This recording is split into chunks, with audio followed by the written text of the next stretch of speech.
Hola, buenas tardes. En este video vamos a discutir conceptos fundamentales acerca de magnetismo. Vamos a comenzar por mencionar que el fenómeno magnético es un fenómeno que ocurre entre cargas eléctricas y campos magnéticos, pero únicamente se puede observar cuando las cargas están en movimiento. Los imanes, por ejemplo, interactúan unos con otros debido a que microscópicamente están conformados por cargas en movimiento. Nosotros macroscópicamente realizamos ciertas observaciones. La primera de ellas, muy importante, es que si nosotros tuviéramos un imán con forma de barra e identificáramos el polo norte y el polo sur del imán, pues al partir este imán en dos, lo que nosotros obtendríamos como resultado no es un polo norte y un polo sur aislado, sino que obtendríamos un imán más pequeño con polos norte y sur y otro imán más pequeño con polos norte y sur. Este es un aspecto fundamental del magnetismo que se enuncia de esta manera. No existen monopolos magnéticos. Dicho de otro modo, no existen los análogos magnéticos a las cargas magnéticas. Este aspecto fundamental pues va a tener muchas implicaciones. Eh, si quisiéramos hacer un poco la analogía entre el campo eléctrico y el campo magnético, vamos aquí a aprovechar este espacio para recordar que si nosotros tenemos un par de placas planas metálicas con una carga uniforme sigma sobre ellas, pues vamos a considerar una nada más. Tenemos entonces un campo eléctrico uniforme que apunta, por ejemplo, hacia afuera de la placa. Esta palabrita uniforme significa que el campo eléctrico es de la misma magnitud en todo lugar y que si nosotros colocáramos una carga eléctrica de signo, por ejemplo, más Q, esta carga experimentaría una fuerza igual a Q por campo eléctrico. Como la fuerza es igual a la masa por la aceleración, nosotros podemos inmediatamente concluir que la aceleración que experimenta una carga en presencia del campo eléctrico es igual a Q sobre M por el campo eléctrico.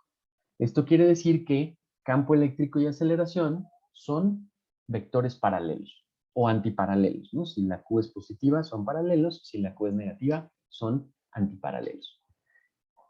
Si nosotros quisiéramos comparar este fenómeno con el correspondiente en campo magnético, observaríamos que no hay, que hay diferencias sustanciales entre estos dos fenómenos.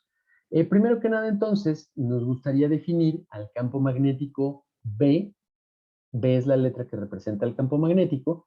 El campo magnético se mide en unidades de Tesla o teslas, o también alternativamente en unidades de Gauss. Nosotros observamos que para que una carga eléctrica experimente una fuerza dentro de un campo magnético B, no puede estar estática. Si estuviera estática, la fuerza generada sería cero. Otra observación importante es que cuando nosotros queremos medir la fuerza magnética sobre una carga Q que se mueve a velocidad V dentro de un campo magnético B, siempre será perpendicular la fuerza tanto a la velocidad como al campo B. Vamos a intentar mostrar una imagen de esto para que sea más claro. Primero imaginemos unos imanes, como se muestran aquí en la fotografía. Estos imanes tienen polo norte y sur. De manera parecida a las líneas de campo eléctrico, podemos dibujar nosotros las líneas de campo magnético. Vemos aquí que las líneas de campo magnético salen del polo norte y entran al polo sur. En la imagen pues realmente no se puede ver esta dirección de las flechitas, pero sí se pueden ver la alineación de estos pequeños filamentos metálicos paralelamente a las líneas de campo. Si nosotros tuviéramos un imán que hemos deformado a forma de herradura, veremos que en la parte central hay un campo magnético uniforme. las líneas están más o menos a la misma distancia unas de otras, o sea, son más o menos igual de densas, lo cual significa que el campo magnético tiene una magnitud prácticamente constante ahí en medio. Bueno, si nosotros metiéramos a una carga eléctrica de carga más Q, moviéndose a una velocidad v, en ese campo magnético B, observaríamos que la fuerza magnética que experimenta la carga Q es perpendicular tanto a la velocidad como al campo magnético. Si lo que nosotros introducimos en ese campo magnético es una carga negativa, observaremos algo, pues, no necesariamente inesperado,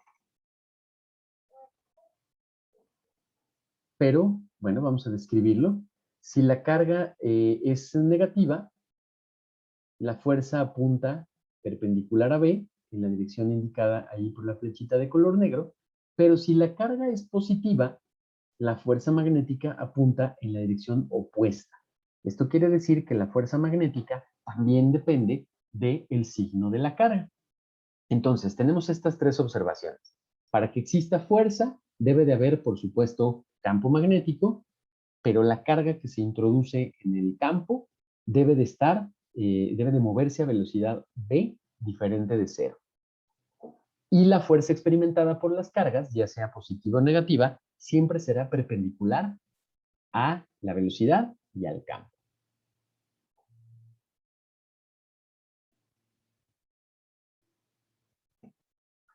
Bueno, regresando aquí en nuestras notas, lo que vamos a hacer es unificar en una sola expresión estas tres observaciones.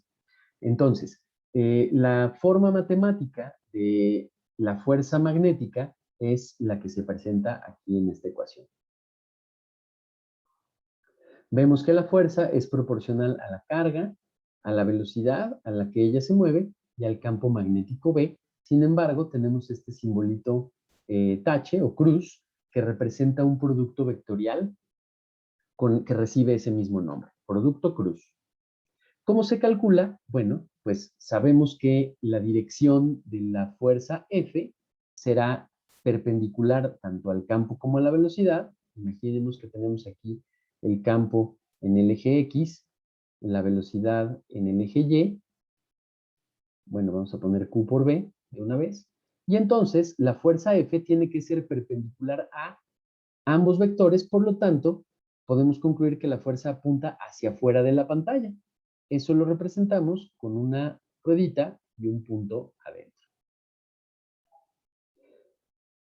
La dirección de la fuerza obedece una regla que se conoce como regla de la mano derecha, que dice que cuando tú giras desde el vector B hacia el vector Q por B, piensen que sus dedos índice medio pulgar y anular, no, índice medio, anular y meñique apuntan hacia la derecha, ustedes los giran hacia arriba y entonces el pulgar apunta hacia afuera de la pantalla. Voy a repetir esto.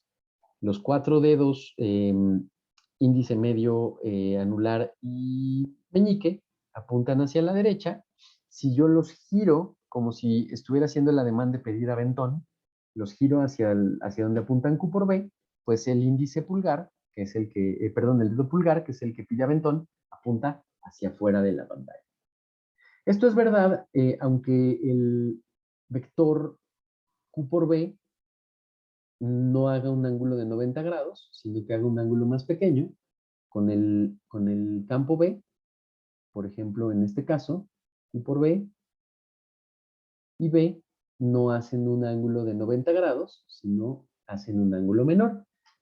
El resultado, la fuerza resultante, no va a ser idéntica en ambos casos, sino que yo debo de calcular la magnitud de la fuerza como Q por B, por el campo B, por el seno del ángulo θ.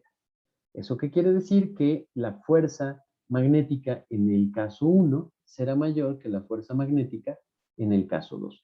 Y especialmente si el ángulo θ es igual a 0 grados, entonces la fuerza magnética será idénticamente igual a 0. Dicho en otras palabras, si la carga se mueve en la dirección paralela al campo magnético, entonces no hay fuerza magnética. Esto también se verifica experimentalmente y entonces con eso ya tenemos una descripción completa de lo que es fuerza magnética.